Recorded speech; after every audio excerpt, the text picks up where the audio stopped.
Hey guys, it's Callum here from forestfanjr, and welcome back to the School Rant, Part 6, also known as the School X Sucks series at this point. But you know what, instead of calling this School Rant Part 6, I'm going to call this We Need to Stop School X. I'm just going to steal an Arm Alex title, because why not? It's been a little while since I've done one of these, and in all honesty it's because there hasn't really been all that much to talk about. All of School X's massive mistakes were last year, and as far as I'm aware, there hasn't really been too much happening this year. Like I said before, my sister's at School B now. So far, she hasn't really been a massive fan. One thing in particular she keeps having a problem with is homework. It seems to be more ridiculously difficult than ever before, and I swear they're being taught stuff that's A-level. A lot of stuff, she's coming to me for help, and it's stuff that I've never heard of before. But all that aside, there have been a few oopsies here and there, and a few updates to things that I think warrant speaking about. So in this video, let's update you on a few things and bring you up to speed.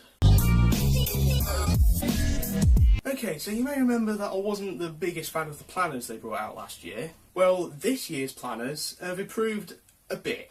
Firstly, they were actually handed out on the first day of the year this time. They weren't handed out 2 weeks late. Secondly, regarding the cover, the logo is central this time. It's still at the bottom of a big gap, but at least it's central. It's not offset to the left this time. Even though it doesn't have the address and website on the cover this time round, at least nothing's spelt wrong. And because the page 4 and 5 Academy maps are actually there now, that means the contents page is correct. Term dates also seem to be correct this time. There's no stickered corrections. The which can include a typo on the uniform page isn't there now. So there's a few simple improvements and corrections, so good job, School X. Never thought I'd have to say that unironically. But of course, there's still some problems with it. Firstly, the homework calendar and the personal attendance pages still have weeks when school isn't open. Like I said before, why are those there? Because it's just wasting ink and paper. And speaking of the personal attendance page, it still isn't divided into terms for simplicity's and ink-saving's sake. Regarding the uniform pages, they're still split into 4 paragraphs. Lower school boys, lower school girls, upper school boys, upper school girls. Despite it being exactly the same across the whole school, so 1 paragraph would have been enough. The tennis courts and quads are still referred to as playgrounds. It still says nothing about break time and lunchtime detentions on the discipline page. Hair gel and Tipp-Ex are still considered dangerous articles and substances. There's still no absence notes page, and they currently haven't been given a medical passport, aka the pink slip for doctors to sign. And the lines about homework on the homework page are still there. So TLDR, there's been a few improvements, but there's still plenty they can do to improve the next year's planners. So how has the timetable changed? For the most part it hasn't. There's 2 small changes though.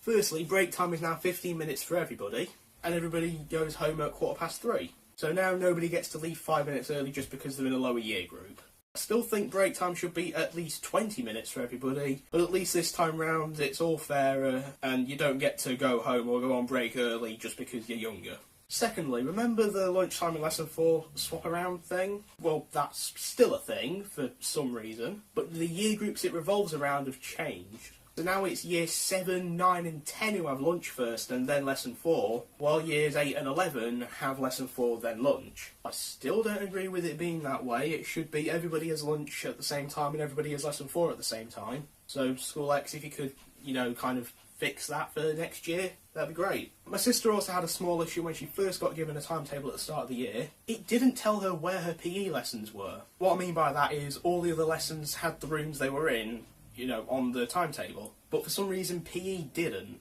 I did find that out, but the timetable really should have said it. And while we're on the topic of the original timetable, some of the abbreviations they use for subjects are a little bit odd. Like, for example, they shortened science to SD. Where did they get the D from? And before anybody says, oh, maybe it's for biology or chemistry or physics, neither of those words actually have a letter D in them, and those have their own abbreviations, like CM for chemistry, for example. That one at least makes sense. It would have made more sense to shorten science to SC or something like that. So you may remember School X did quite a lot of building work on schools A and B. Well, I now know a little bit more about some of the extra work they've been doing, coming from the maps provided in the planner. But just like with a lot of the other construction work they've done, I don't know why they've decided it was necessary. Like, for example, swapping the staff room with a computer room. Apparently the new computer room is actually quite nice, but it just begs the question, why did they bother swapping the rooms around? Couldn't they have just put all the time and effort into improving IT1 where it already was? And then of course I'd spoken about them swapping the hall and the gym around for no good reason. And the map shows you how they've done that. They split what was the main hall in half, so now it's a fitness suite and a small hall, whatever that is. And the room that used to be the gym now has the stage in it. And again, I don't know why they bothered swapping these rooms around. It doesn't serve any beneficial or practical purpose. They could have easily converted part of the gym into the fitness suite. Or another idea, there's this little room that comes off of what is now the main hall. I've only been in there like once or twice when I was at school A, and it just had a few computers that didn't really work. I've got no idea what that's used for now, but if it's not being used, you could convert that into the fitness suite. But no, they decide no, we'll not do anything that's actually practical or beneficial. We'll just do whatever we want because we feel like it.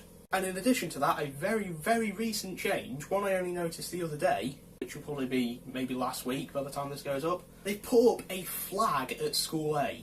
A flag. They haven't put up a flag at School B or School X, but at School A, there is now a flag which just says School X Multi-Academy Trust on it.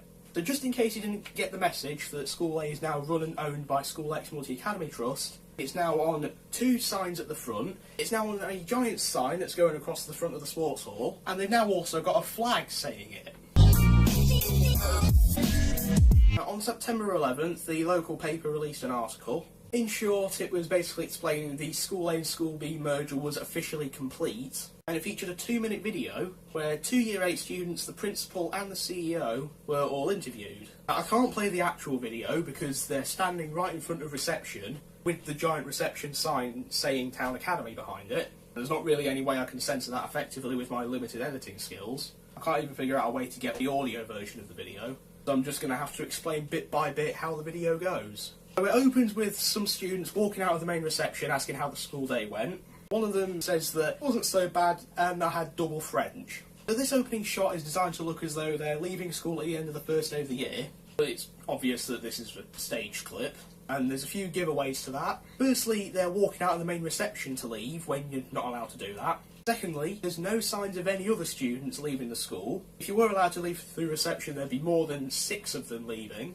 Can't hear anybody leaving walking behind the cameraman. And in fact, you can see in the reflection of the window behind them, there's nobody else there, just the CEO, the principal and the camera crew. Clue number 3, out of the 6 students, only 2 of them are actually carrying the bags with them. Where's the other 4's bags? And clue number 4, how is double French good? 1 French lesson can be a pain to sit through, never mind a double French lesson. Then they interview 2 of the Year 8s. And the first one, she says the quad is exceptional because it's been block paved, so now there's more room to walk around. She also says the benches are great. And the second guy says that he loves the new playgrounds because he likes to play basketball and they've improved the court lines. Now, with regards to block paving the quad, the only way that there can be more space to walk around, like this girl said, would be if they got rid of these like square blocks of bricks with plants in them, or if they got rid of the benches, or both. And since she said the benches are great, that would imply they're still there. So if there really is more room to walk around, like she said, then they would have got rid of the bricks and plants. But for all I know, she could be talking about what I knew as the upper school quad. There's not really a way to make more space to walk around there either. But as for the basketball courts, if they really have repainted the lines, great job. To be honest, it is about time somebody did that.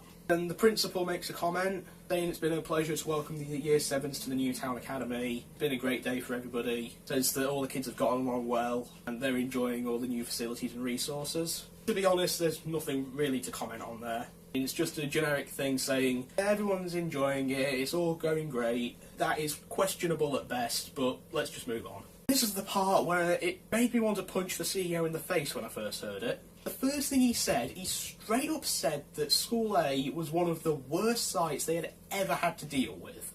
And to validate that claim, he said that the showers hadn't been used in over 10 years. He said one of the first things they did was put new showers and changing rooms in. They've also put in 5 new humanities classrooms. They just finished a new art classroom, 2 new IT classrooms, a new reception, and a pupil office. And he also said they had to re-roof part of the school. He then said they, and I quote here, they focus school capacity allocation funding which the MAT receives all into School A over the summer, and that they spent about £500,000. Then said they'd put new teachers in who were up for the challenge. The children are fantastic. Timetable-wise, there's been little movement across the sites, and that School A is a fantastic site, and it will be when they complete it.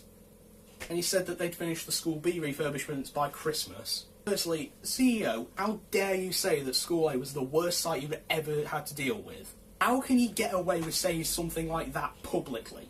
School B was in a worse shape and you know it. Regarding the showers, it is true that they were rarely used, but it's not true that they hadn't been used in 10 years. I know somebody who used them about 2 or 3 years ago. And the main reason why people didn't use them at all is because when they did, they ran the risk of being late to their next lesson.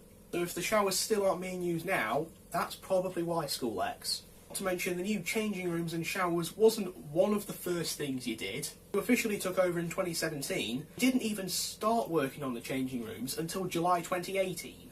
And I'm sure I've said this before, but all the new classrooms and the offices weren't needed. They were fine as they were. Since they haven't built like a whole new block of classrooms anywhere, the only way they could get new classrooms in is by replacing and repurposing old ones. Modernising the rooms, yeah, I guess that's okay, but repurposing them all, that's really not needed.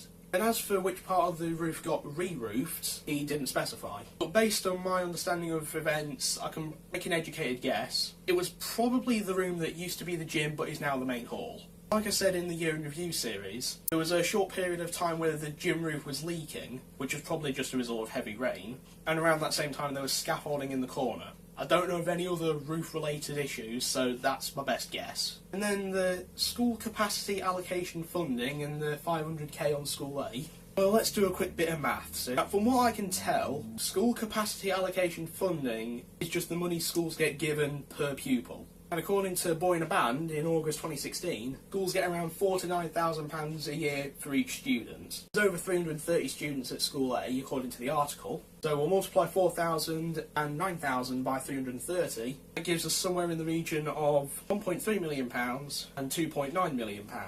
Then take away 500k from each of those figures. That would leave them with somewhere between 820,000 and £2.4 million.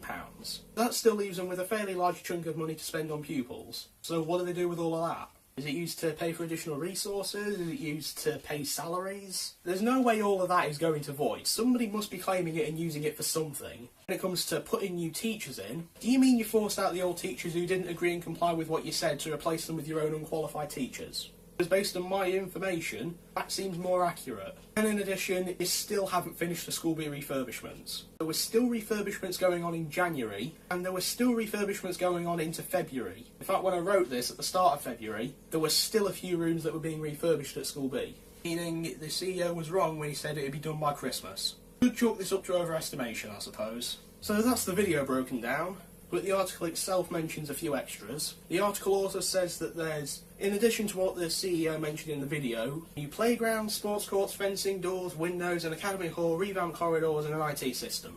They'd be working on new music and art facilities throughout the year. An investment in School B would continue, with new classrooms, a new fitness suite, and a new dedicated SEM block. Then there's also an extra quote from the CEO, saying they're investing heavily into resources for Town Academy to provide the students with the best environment to learn in. Apparently they're also keeping promises to the townspeople by providing an outstanding education for students, and there are teachers in place to ensure this. Like I said earlier, the room changes really weren't needed. At most, some things needed updating. Doors and windows, I kind of understand having to update those, especially some of the windows. With the fencing, there was already quite a lot of that, and some of it did need fixing and upgrading, but they didn't need to add even more. Revamped corridors. What could they possibly do to revamp the corridors? Why do you need to revamp the corridors?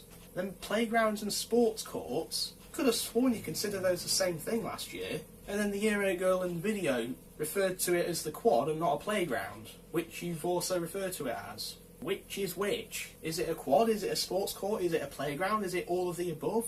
But regardless of whichever name you're going with, relaying the tarmac and repainting the lines on the sports courts, that's a step in the right direction. So I guess kudos to you for that. And CEO, a School X education is not outstanding. Just because Ofsted say it is, doesn't mean it actually is. It's barely different from a standard education, and those aren't great at the best of times.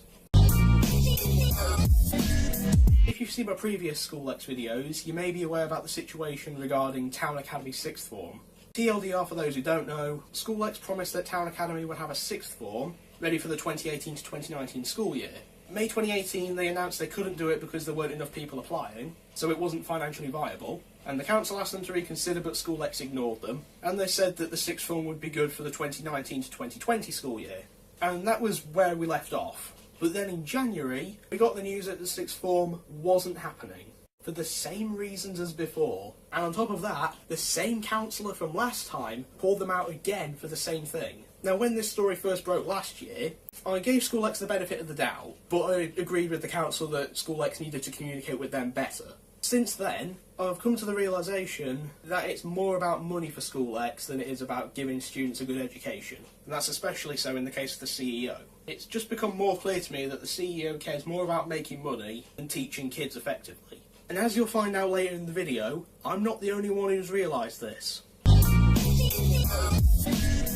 This story, I don't know how I missed it out of my previous videos, but it's a serious case of double standards. Now, according to my sister last year, there was an incident where somebody accidentally stabbed somebody else with a pin. So they somehow accidentally stabbed somebody with one of these. I don't know how you accidentally manage that, but there you go. And the one who did that got excluded for 2 days. Like I said, I don't know how you accidentally stab somebody with a pin, but if it truly was an accident, a 2-day exclusion is definitely way too harsh. Not long after that, in a different class, there was another kid who deliberately threw a pair of scissors across the room, and they only got 1 day in isolation. So just to clarify, accidentally stabbing somebody with a pin is more of an issue than deliberately throwing scissors across a room.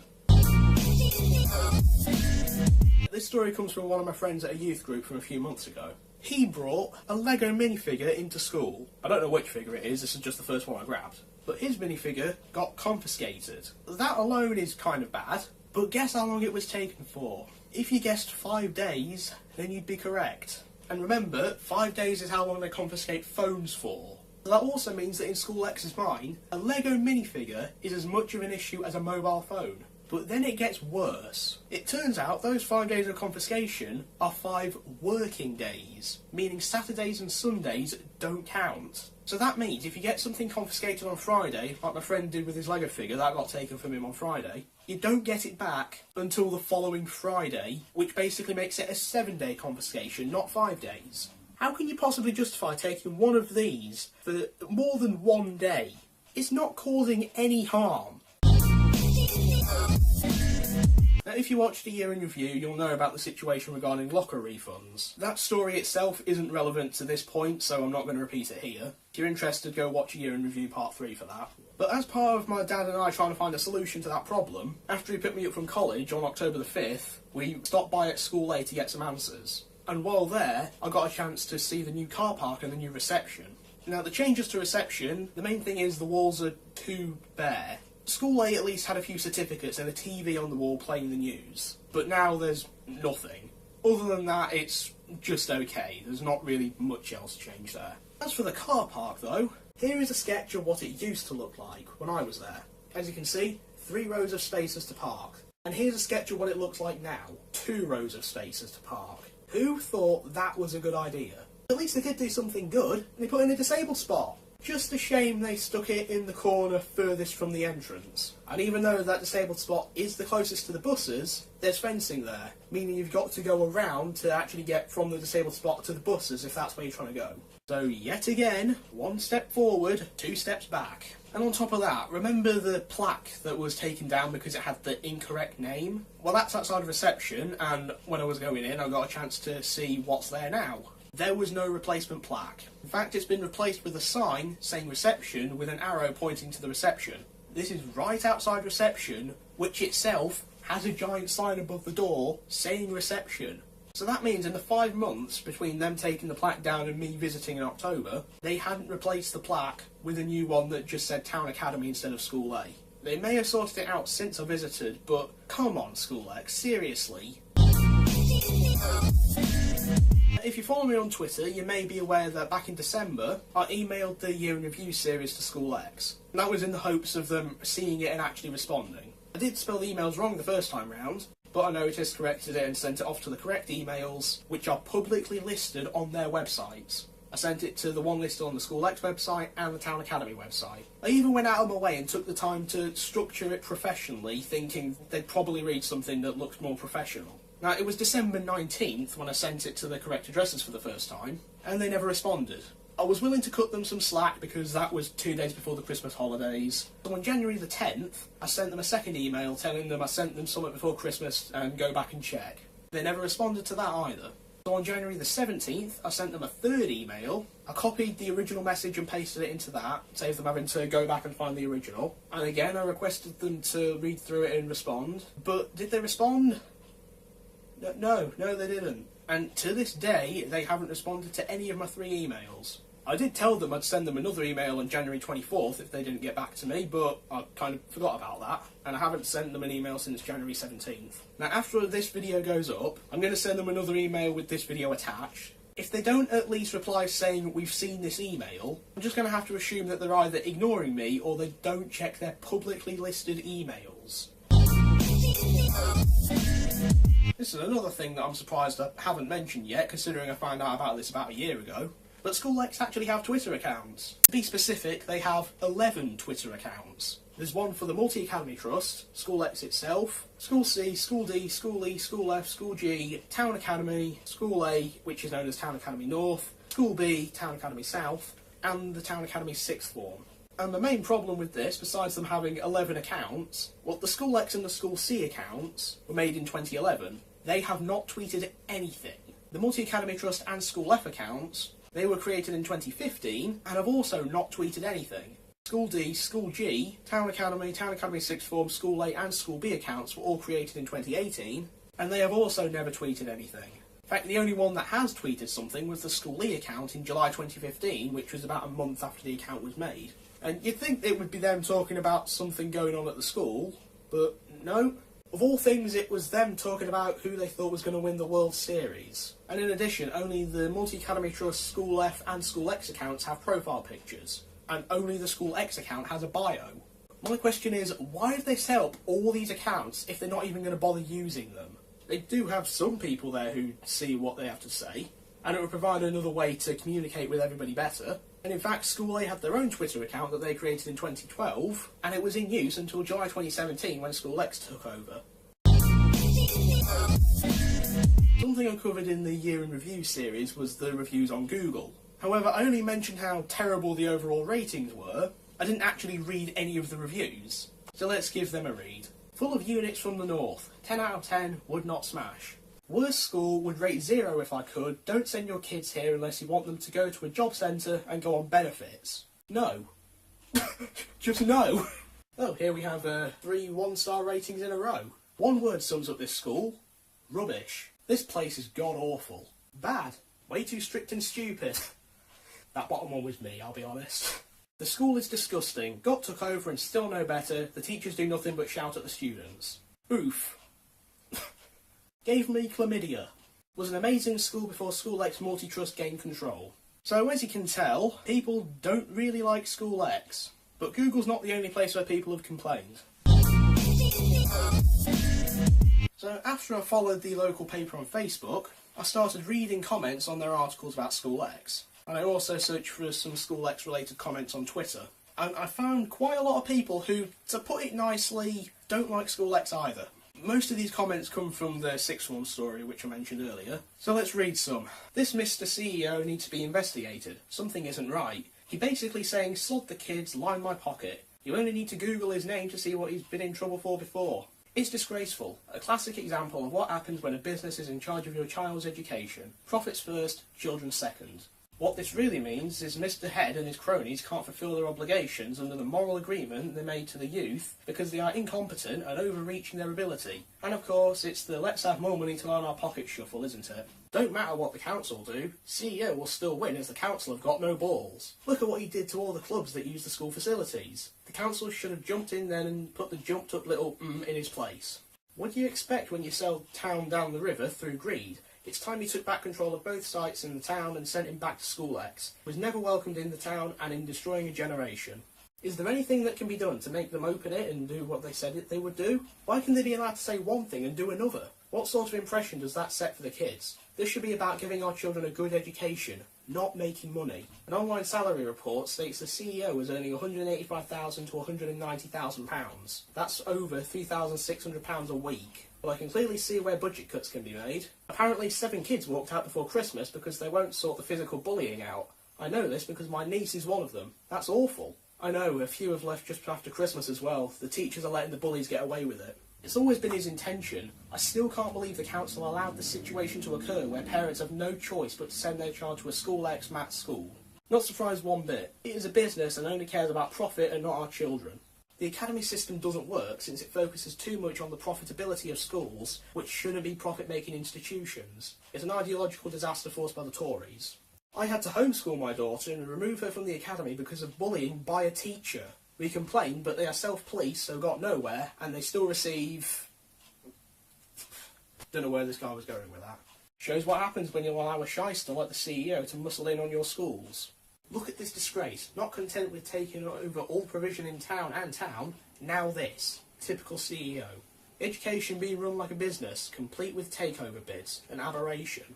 The irony being that the council is likewise motivated in all its decisions by money, but CEO is doing no more than running a business. The fact that the product, his education, is irrelevant to him, he could as easily be manufacturing dog mess bags. Students represent the manufacturing mechanism, the means to generate an ongoing return and profit for the academy. The decision is purely a monetary one with no consideration for any form of personal or social responsibility for the local community. Profit over people, plain and simple.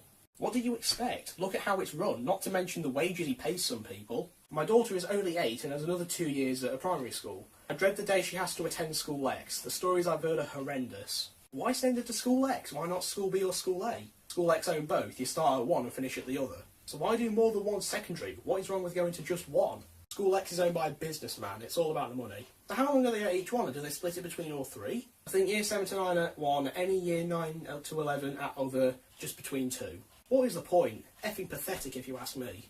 Disgraceful. School X Academy's ill-conceived merger removed secondary school choice in the town. They have now removed the option of post-16 education. Families and young people in town poorly served by this mat at anti-academies. So as you can tell from all of those, there's a lot of people who really don't like School X, and they're fully aware of School X's main goal, which is making profit. People know that the academy system as a whole is more about making money than educating kids. And for the local community around here, School X closing Town Academy's 6th form for monetary reasons is just further proof of it. Don't get me wrong, I get that they need to make money in order to get by, but there's more honest and effective ways of doing that.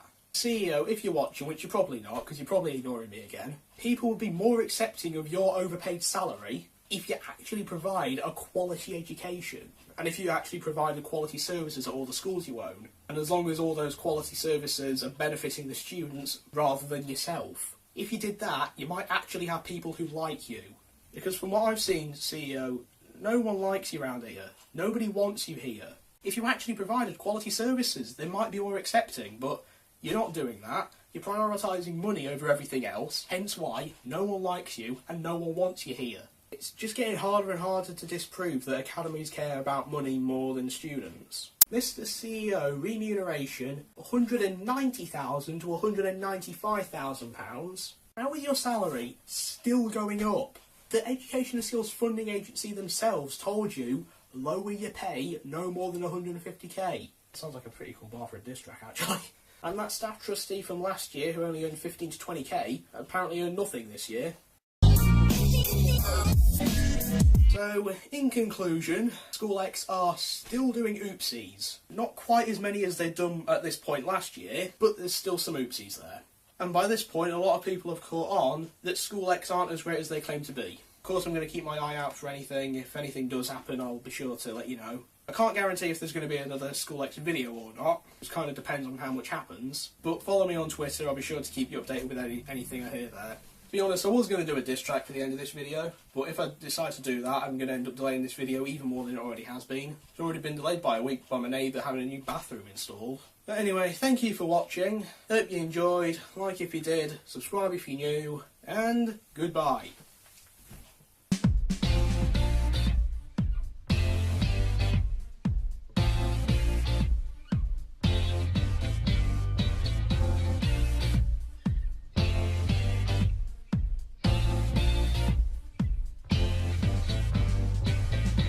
and School X, if you don't at least acknowledge me emailing this video to you, you're just going to prove me right. And I'm going to win by default. You do you, boo, but keep that in mind. I can't believe I just referred to School X as boo. So did I mention multi-academy trusts suck?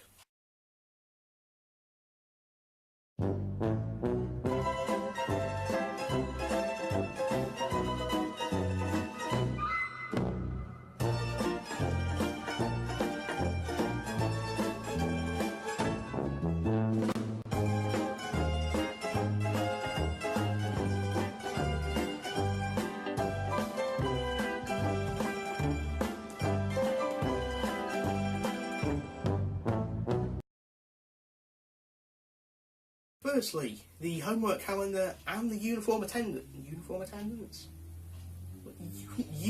attendance?